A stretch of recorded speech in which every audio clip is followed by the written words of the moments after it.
Binabantayan ng mga otoridad ang dalawang establishmento sa Quezon City na pinuntahan ng pasyenteng nagpositibo sa monkeypox o Mpox. Ayon sa QC Epidemiology and Surveillance Unit, August 8 nang lagnatin ang 33 taong gulang na pasyenteng taga Metro Manila.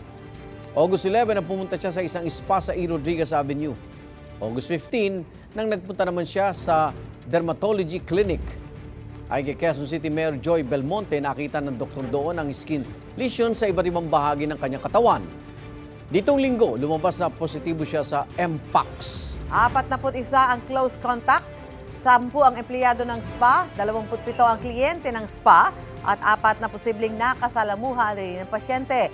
28 sa kanila ang mataas ang tsansang nahawa, kaya naka-quarantine sila hanggang September 1. Ang spa sa E. Rodriguez na unang pinuntahan ng pasyente, ipinasara na ng Quezon City LGU matapos mapag-alaman na expired na ang business permit. Ayon sa Department of Health, Clade 2 variant ang na-detect sa bansa.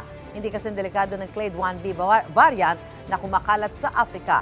Iniutos ni Pangulong Bongbong Marcos ang monitoring sa mga lugar at mga vulnerable sa sakit. Nagpaalala naman ng Quezon City CESU ng iba pang dapat gawin para maiwasan ang hawahan ng Mpox. Mag-isolate siya sa sarili niyang kwarto.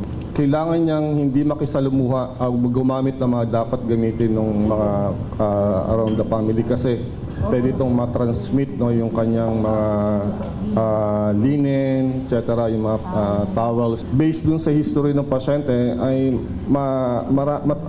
high risk yung pasyente kasi marami siyang multiple sexual partner.